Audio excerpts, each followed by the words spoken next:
سر میں یہ پوچھنا چاہتا ہوں کہ جب بھی ہم کچھ پڑھتے ہیں ریلیجن کے خلاف تو ہمیں مزہ نہیں آتا نماز میں، یا ہمارے ذہن میں بڑے سوالات آتے ہیں، تو پھر کوئی ریلیجن کے حق میں کچھ پڑھتے ہیں تو پھر ہمارا مزہ آنے لگتا ہے نماز میں یا کسی کام میں مذہب کے حوالے سے.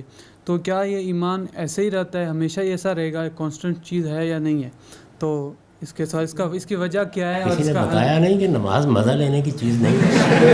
شاید مجھے وہ لفظ نہیں آ رہا، لیکن تو اس کی وجہ کیا ہے اور اس کا حل کیا ہے؟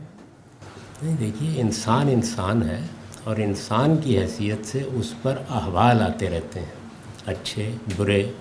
آپ عام زندگی جس میں کبھی آپ دفتر جاتے ہیں، کبھی ماں باپ سے ملتے ہیں، کبھی بیوی سے بات کرتے ہیں، کیا اس میں آپ کی ذہنی کیفیتیں یکساں رہتی ہیں؟ کبھی جائزہ لے کے دیکھیے. یعنی بارہا ایسا ہوتا ہے کہ دفتر جانے کو دل ہی نہیں چاہ رہا ہوتا، بلکہ اس سے آگے بڑھ کر یہ خیال ہوتا ہے کہ اس وقت اگر دفتر میں جو ذمہ دار ہے اس کے سر پر پیپر ویٹ مارا جا سکے تو دریغ نہیں کروں گا میں. ایسی کیفیت ہوتی ہے ذہن کی. بارہا آپ تجزیہ کر کے دیکھ لیجیے. اپنا آپ کا ذاتی کاروبار ہوتا ہے، لیکن اس کے نشیب و فراز میں بعض اوقات آپ کا دل اڑا رہتا ہے.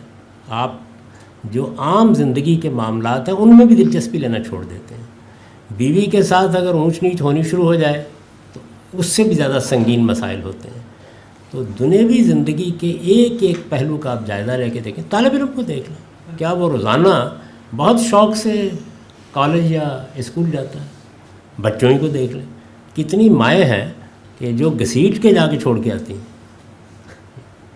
اچھا، روزمرہ معاملات کی آپ پہ ذمہ داریاں ہوتی ہیں. میں نے ایک مرتبہ ایک خاتون سے پوچھا کہ آپ کو کھانا پکانے کا شوق ہے؟ تو انہوں نے کہا کہ کھانا پکانے کا شوق 15 دن ہوتا ہے، اس کے بعد یہ ذمہ داری بن جاتی ہے. تو اس وجہ سے یہ خیال کرنا کہ جو خدا کے حوالے سے آپ کی ذمہ داریاں ہیں ان میں آپ کو مزہ آئے گا، وہ ہمیشہ آپ کے لیے پرلطف عمل رہیں گی، تو یہ چیز بنیادی طور پر صحیح نہیں ہے. یہ پھر وہی مسئلہ ہے کہ بنیادی مقدمہ غلط ہو گیا، اس کو ٹھیک کرنا چاہیے. نماز میں ہم حاضری کے لیے کھڑے ہوتے ہیں، یہ ہے اس کی اولین ضرورت. میری ماں نے مجھ سے کہا کہ بیٹا 5 منٹ کے لیے میرے پاس آؤ میرے کمرے میں. میرے باس نے مجھ سے کہا کہ 2 منٹ کے لیے آ کے ذرا میری بات سنو. اس میں کوئی مزے کا سوال ہی نہیں. یہ حاضری ہے، جانا ہے مجھے ہر حال میں. اب آپ اپنی اس حاضری کو کتنا بہتر کر سکتے ہیں یہ بات کا مسئلہ ہے. تو اس لیے پہلے تو یہ سمجھ لیجیے کہ جس طرح باقی زندگی کے اندر ہم اپنی ذمہ داریاں پوری کرتے ہیں، اسی طرح اللہ کی بارگاہ میں حاضر ہونا یہ ذمہ داری ہے. بلا لیا گیا ہے مجھے. آپ دیکھیے اس میں آواز کیا دی جاتی ہے، حی علی الصلاۃ، تشریف لائیے، کام چھوڑ دیجئے. ذرا دیکھیے وہ جمعے کی آیت کیا ہے، اذا نودی للصلاۃ من یوم الجمعہ وذروا البیع، چھوڑ دیں یہ کام، فوراً آئے. ظاہر ہے کہ ایک آدمی دکان پر بیٹھا ہوا ہے، 4 گاہک اس کے سامنے ہیں، اور خدا کہہ رہا ہے وذروا البیع، چھوڑ دو اس کو. تو آپ کے خیال میں وہ مزے لیتے ہوئے جائے گا. اس لیے یہ بنیادی مقدمہ ہی صحیح نہیں. جس طرح آپ دنیا میں اپنی ماں، اپنے باپ، اپنے اعزاء، اپنے اقربا اور اپنی ملازمت کو ذمہ داری سمجھ کے اپناتے ہیں، خدا سے متعلق ہدایات کو بھی پہلے مرحلے میں ذمہ داری سمجھ کے لینا پڑے.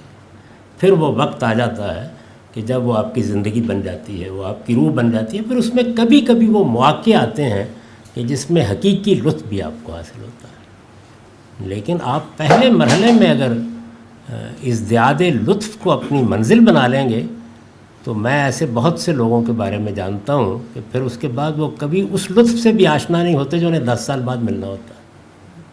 وہ اس رستے ہی کو چھوڑ دیتے ہیں. نماز میرے پروردگار کی طرف سے بلا لیا گیا ہے، میں نے جسارت کیسے کی کہ میں اس میں گھر میں بیٹھا رہوں؟ یہ نہیں ہو سکتا. اسی لیے آپ دیکھیے کہ چونکہ یہ 5 وقت ہے، اس کو راہ چلتے آدمی نے بھی پڑھنا ہے، اس کو ایک آپریشن کرتے ہوئے ڈاکٹر نے بھی پڑھنا ہے، اس کو ایک مسافر نے بھی پڑھنا ہے. تو اس میں پھر کیسی تدریج اختیار کی ہے اللہ تعالیٰ نے کہ اگر تم اطمینان کی حالت میں ہو تو اس طرح پڑھو گے، اگر افراتفری کی کیفیت ہے تو قصر کر لو گے، جمع کر لو گے، اگر اس کی بھی گنجائش نہیں رہی تو فرجالن و رکبانہ، تم پیدل چلتے ہوئے پڑھو گے اور سواری پر بیٹھے ہوئے پڑھو گے، تو اس کا مطلب ہے اس کی روح بنیادی طور پر حاضری ہے، اور اس کا نتیجہ خدا کی یاد دہانی ہے۔ تو اس لیے اس کو عذرا کرم لطف حاصل کرنے کا ذریعہ نہ سمجھیے، وہ اگر کچھ کرنا ہو تو پھر آدمی کو صوفی ہو جانا چاہیے۔